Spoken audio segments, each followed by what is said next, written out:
ఇప్పుడు కళ్ళు కంపల్సరీ అమ్మ. దేవుడు మీ మీదకి చిన్నప్పుడు వచ్చింది.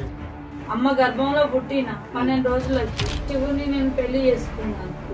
ఈమె ఎల్లమ్మ, ఆమె అక్క దుర్గమ్మ, 7 అక్క చెల్లెలు మేమందరం. ఈమె తిప్పి తిప్పి తిప్పి నేల కొట్టింది ఎల్లమ్మ, ఎవరిని శివుని కొట్టింది.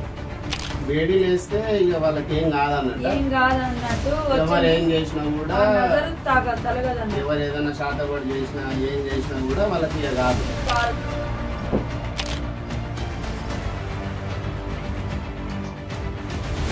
ఆయన ఒంటి మీదకి రావాలని ఆయన ఎక్కిరించినట్టుగా వచ్చిందా, మన పొల్లారికి ఆయన పేరు మీదకి రావాలని రప్పించుకొని వచ్చిందా.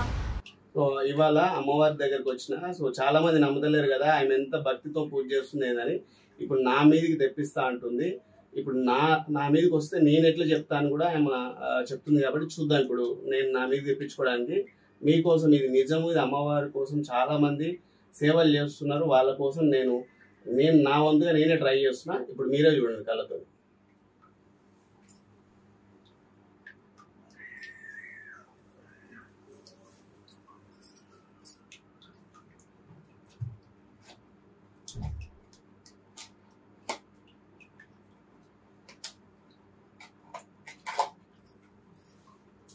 ఎన్నో సంవత్సరాల నుంచి ఇలాంటి వాళ్ళు ఎన్నో పూజలు చేసుకుంటూ మంచి దారిలో నడుస్తూ చాలా మందికి హెల్ప్ చేస్తున్నారు. కానీ కొంతమంది ఈ మధ్య వచ్చి ఇది ఇలా కాదు అలా ఇలా అని చెప్పి చాలా మంది చేస్తున్నారు. సో కాబట్టి ఇదంతా కూడా నిజమే. ఇదంతా వీళ్ళు అమ్మవార్లకు ప్లస్ బల్కంపేట ఎల్లమ్మ కానీ లేకపోతే సమ్మక్క సారక్క కానీ చాలా మంది దేవుళ్ళకు బోనాలతో చేసి ఇంత చేస్తున్నారంటే వీళ్ళంతా నిజమైన భక్తురాళ్ళు. నిజంగా వీళ్ళు అమ్మవారు వీళ్ళ పైకి వచ్చి వాళ్ళ నోటితోనే చెప్పిస్తుంది అని మేము ఎంతో మంది నమ్ముతున్నాము. కొంతమంది నమ్మట్లే కాబట్టి వాళ్ళ కోసము మేమంతా ఇదంతా చేయడం. సో కాబట్టి ఇదంతా మంచిగా జరగాలి అని అమ్మవారికి మంచిగా కోరుకుంటూ మీకోసం నేను చేసి చూపిస్తున్నా. సో ఒకసారి చూడండి అమ్మ ఎట్లా చేస్తుంది ఏందనేది మీకు అర్థమవుతుంది.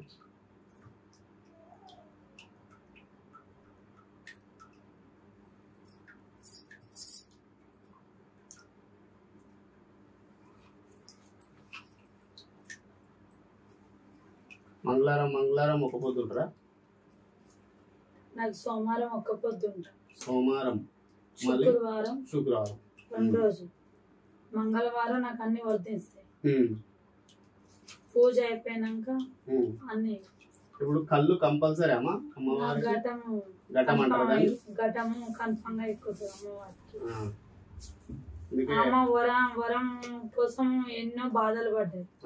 చెట్లు పుట్టలు వెనక పోయి చాలా బాధలు పడి ఘటాన్ని తీసుకొచ్చింది ఆ తల్లి.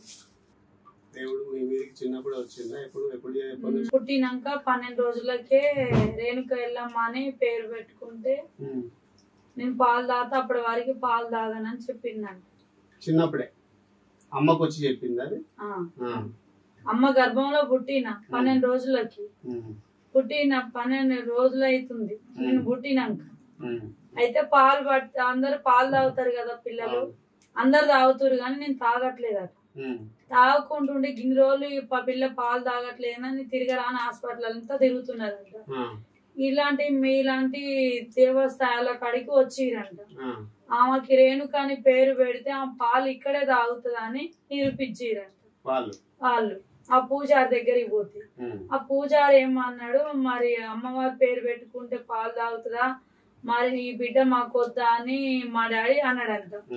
లేదు, నేను ఇక్కడే మీ బిడ్డని ఎలా చేయాలో చేస్తాను, అమ్మవారికి పాల కొబ్బరికాయ వర్దించేసేసి ఆ అమ్మాయికి ఆమెనే రేణుక ఎల్లమ్మ అని పేరు పెట్టంగానే సంతోషంగా పాలు తాగుతుంది. ఆమెను మాత్రం సత్యంగా తల్లి ఒంటి మీదకి వస్తుంది, ఆమె పేరు ఎల్లమ్మ అని రేణుక ఎల్లమ్మ అని పేరు ఉండాలని కోరుకున్నారు, నిలబెట్టుకున్నారు. సంతోషం చేసింది ఇంట్లో అమ్మవారు కూడా. ఇక అప్పటి నుంచి నువ్వు అమ్మవారికి కంటిన్యూ కొలుస్తున్నాను. కొన్ని రోజుల మధ్యలో మళ్ళీ నేను తీపి వద్దని అన్ని నన్ను కట్లల్లో వేసి ఎక్కడికో తీసుకెళ్ళి కట్లల్లో వేస్తే శివుడు వచ్చేసిండు. నా భర్త చనిపోయిండు. నా భర్త చనిపోగానే శివుని నేను పెళ్లి చేసుకున్నాను. శివుని పెళ్లి చేసుకున్నాక తర్వాత బిడ్డ వచ్చేసింది. బిడ్డ అంటే శివుడు బిడ్డ. శివుడు బిడ్డ ఎవరు? ఎల్లమ్మ, ఎల్లమ్మ, నల్లపోషమ్మ, నల్లపోషమ్మ, అక్క చెల్లెలమ్మ. ఎల్లమ్మ, నల్లపోషమ్మ, అక్క చెల్లెమ్మ. ఈమె ఎల్లమ్మ, ఆమె అక్క దుర్గమ్మ. 7 అక్క చెల్లెలు మేము అందరం. అయితే ఈమె అక్క నల్లపోషమ్మనేమో తెల్లపోషమ్మని ఈమె నల్లమని చేసిండు. ఈమె నల్లపోషమ్మ కావాలి. అప్పట్లో రోజులలో శివుడు మార్చేసిండు. ఇప్పుడు నల్లపోషమ్మకి నానా కష్టాలు పెట్టిండు. ఈమెకు కూడా చాలా ఇబ్బందులు పెట్టిండు ఎల్లమ్మని శివుడు. ఈమె తిప్పి తిప్పి తిప్పి నేల కొట్టింది ఎల్లమ్మ. ఎవరిని? శివుని కొట్టింది. ఆడికి నలిసి కూడా అక్క జల్లెలు కలిసి వచ్చి కూడా శివుని అరికాలు కింద వేసి నలిసేసేది. వరాన పుట్టిన పిల్లలు వీళ్ళు. శివుని అనగా పండుకోబెట్టి శివుని పడుకోబెట్టి కాలు పెట్టేసింది అమ్మవారు. ఎవరు? నల్లపోషమ్మ. చెట్టు కింద దొరసా అని అంటారు చూసిన పలక్నామాల అమ్మవారు. మీరు వెళ్తుంటారా పలక్నామాకి? ఇలా కేసులు వస్తే అవన్నీ కేసులు వస్తే ఎక్కడన్నా తీసేయడం, బేడీలు వేయడం అవి వెళ్తా ఉంటాం. బేడీలు వేస్తే ఇక వాళ్ళకి ఏం కాదన్నట్టు. ఏం కాదన్నట్టు ఎవరు ఏం చేసినా కూడా, తలగదన్న ఎవరు ఏదైనా శాతపడి చేసినా ఏం చేసినా కూడా వాళ్ళకి ఇక కాదు, నజరు తలగదు. ఇప్పుడు నార్మల్ వాళ్ళ మీద తలుగుతుంది కానీ వాళ్ళకి బేడీలు వేసిన వాళ్ళ మీద తలగదు. అమ్మవారిది లోపల పలక్నామా అమ్మవారిదాన్ని కొట్టిస్తాం. ఈ లోపల రేణుకెళ్ళమ్మ దాన్ని కొట్టిస్తాం. ఇప్పుడు నా భర్త శివుడిది కాబట్టి ఇది రుద్రాక్ష ఇది ఉంటది అన్నట్టు. నేను ఆయన ఒక్కో రోజు శుక్రవారం ఈ 2 రోజులే ఒక్క పొద్దు ఉంటాం. మిగతా రోజులు అమ్మ గడియలు పూజలు కూర్చున్నా కూడా అంత ఇది అవుతుంది చేతుల్ది. సో ఇప్పుడు నేను వీళ్ళందరికి ఇది నిజము అని చెప్పి చూపించడానికి చేస్తున్నా అనమాట.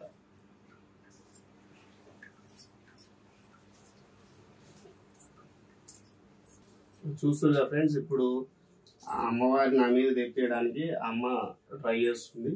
సో మీరందరూ చూసి ఇది నమ్మాలా, ఇది నిజమని. అండ్ వచ్చిన తర్వాత నేను ఎట్లుంటా, నా నోటి నుంచి ఏం మాటలు వస్తాయి కూడా ఆయన కూడా మీకు చెప్తారు.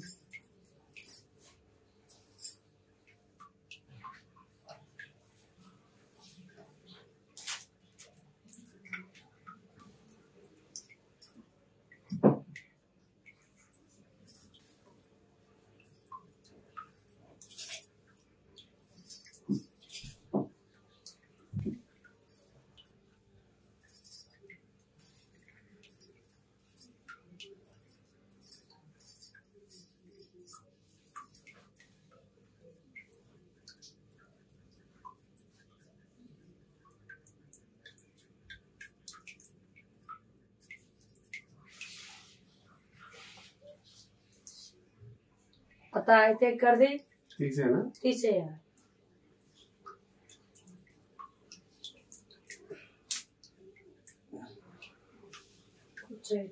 అమ్మని వేడుకో, అమ్మని తలుసుకో, ఈరగోల పట్టుకొని తలుసుకో అమ్మని. అమ్మ కాపాడమ్మ తల్లి. చాలా మంది డౌట్ ఉంది, ఇలాంటి సత్యం గల వాళ్ళకు సిగం రాదు ఏం రాదు ఉట్టిగానే చెప్తారని. సో దానికోసం నేను మా దగ్గరికి వచ్చిన అమ్మ దగ్గరికి జనాలకు చూపిద్దామని. అంతా నువ్వే మనిషి చూడాలి తల్లి.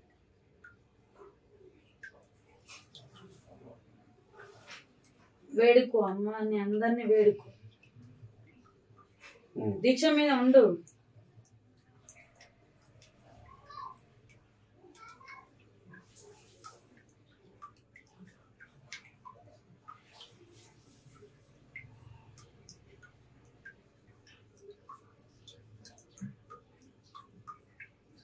ఊపొస్తుందా? ఊగుతున్నావు. దీక్ష మీద ఉండు.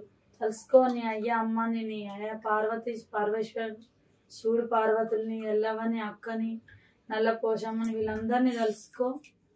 శివుడు, పార్వతి, నల్లపోచమ్మ, ఎల్లమ్మ. నీ నోట్లో నేను బయటికి రావద్దు ఆజ్ఞలు.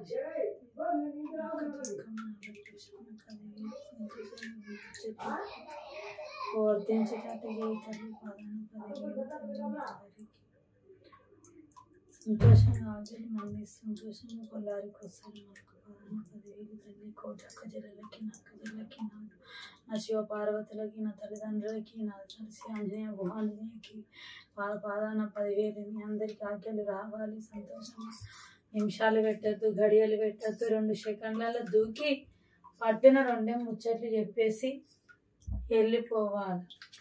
దయ్యం అయితే నువ్వు దయ్యంగా ఉండాలి, భూతం అయితే భూతం ఉండాలి. సత్యంగా అమ్మవారు అయితే ఒక్కటే దెబ్బకు రావాలి.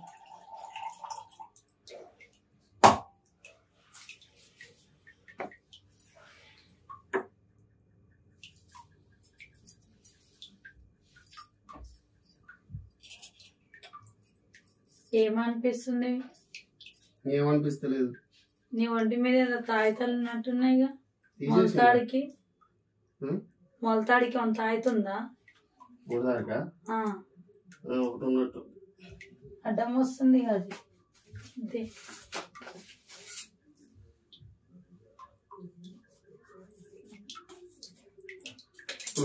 దగ్గర పోతాం కదా, అడ్డం వస్తున్నాడు కదా. ఇంకేం లేవు, తాయితలు ఏం లేవు కదా. దీక్ష ఎక్కువ నిమిషాలు కాదు, గడియలు కావద్దు, కొంచెం వస్తున్నారు. పొగాటే వస్తుంది.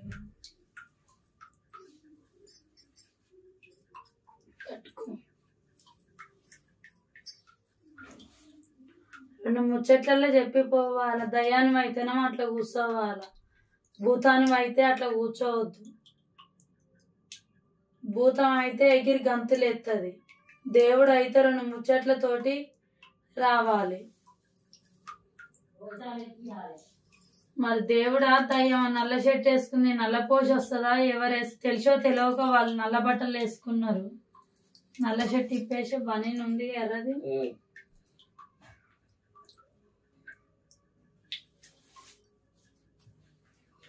అది కట్ చేయి, నేను బటన్స్ ఇప్పింది, అది వైరల్ చేసాను.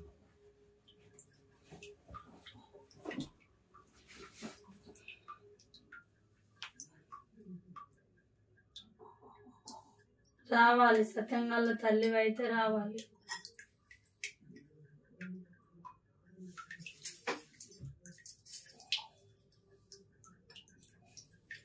దేవుడా దయ్యం అని మన అన్న వాళ్ళందరూ ఎక్కిరించిన వాళ్ళందరూ మన ఇంట వస్తూనే ఉంటారని శివుడు పార్వతులు చెప్పిన విషయం కాబట్టి సత్యంగా తల్లి వరం కోరుకుంటున్నాను. ఆయన ఒంటి మీదకి రావాలని, ఆయన ఎక్కిరించినట్టుగా వచ్చిండా, మన కొల్లారికి ఆయన పే మీదకి రావాలని రప్పించుకొని వచ్చిండా. మనసు పూర్తిగా నువ్వు ఉన్న సత్యంగా తల్లివైతే 2 ముచ్చట్లు చెప్పేసి శాంతి అనుకొని తల్లిదండ్రి పేరు చెప్పుకొని ఆయన ఎక్కిరించినట్టుగా వచ్చేటట్టు అయితేనేమో దయ్యము సంతోషంగా నేను వచ్చిన నా పేరు మీదకి రావాలనుకుంటే మాత్రం 2 పేర్లు అయ్యా అమ్మ పేరు చెప్పుకొని, నా శివుడు నా పార్వతమ్మ పేరు చెప్పుకొని సత్యంగా బయటికి వెళ్ళి అడుగు పెట్టాల. లేకపోతే దయ్యం అనుకుంటట్టయితే నేను చీపిరి కట్ట పట్టుకుంటా, ఈరగోల పట్టుకుంటా, ఆయన మనసు పూర్తిగా అమ్మవారిని దైవంగా తలుచుకుంటుండా. లేకపోతే ఆయన దేని వల్ల ఆయన ఇక్కడికి వచ్చి నన్ను నీ అందరినీ చేసుకుంటా, దేవుడు దయ్యాను మన ఒంటి మీద ఉందని తెలుసుకోవడానికి వచ్చిండా. సాక్షాత్గా అయితే ఆయన దేవుడిని తలుచుకొని రాలేదు, వేరే తిరిగి వచ్చిండు. నువ్వు సత్యంగా తల్లివి అయితే నువ్వు బలకంపేట ఎల్లమ్మవు కాబట్టి అవన్నీ వదిలేసి నీ అరికాలు కింద నలిసినట్టు నలుచుకొని ఆయన ఒంటి మీదకి వచ్చి నా తల్లిదండ్రి పేరు చెప్పుకొని సంతోషాన్ని అక్క చెల్లెల పేరు చెప్పుకొని 2 ముచ్చట్లతోటి రావాలి, రప్పించేయాలి. ఎక్కువ నిమిషాలు నిలబడట్లేవు, గడియలు గడవట్లేవు, ధూప దాపాలు ఎక్కువ అవుతున్నాయి. ఇన్ని నిమిషాలు ఇదవుతుంది, ఇన్ని నిమిషాలు కూడా పట్టదు. ఆ పొగ రాగా ఉలికి పడి రావాలి. ఆయన మనసు పూర్తిగా వచ్చిండా, మనసు పూర్తిగా రాలేదు. ఆయన వేరే పని మీద వచ్చిండు. ఇది కూడా తెలుసుకుంటానా అని కూడా ఆయన తెలుసుకోవడానికి వచ్చిండు. నిజంగా వచ్చినవా నువ్వు దేవుడు దైవం మీద? నిజంగానే వచ్చినమ్మా చాలా మంది. ఎందుకంటే నేను కూడా ఎల్లమ్మకి చేస్తా, మా ఇంట్లో కూడా ఎల్లమ్మకి చేస్తాము, బల్కంపేట ఎల్లమ్మకి చేస్తాము. మేము కూడా అన్ని దేవుళ్ళకి మొక్కుతాము.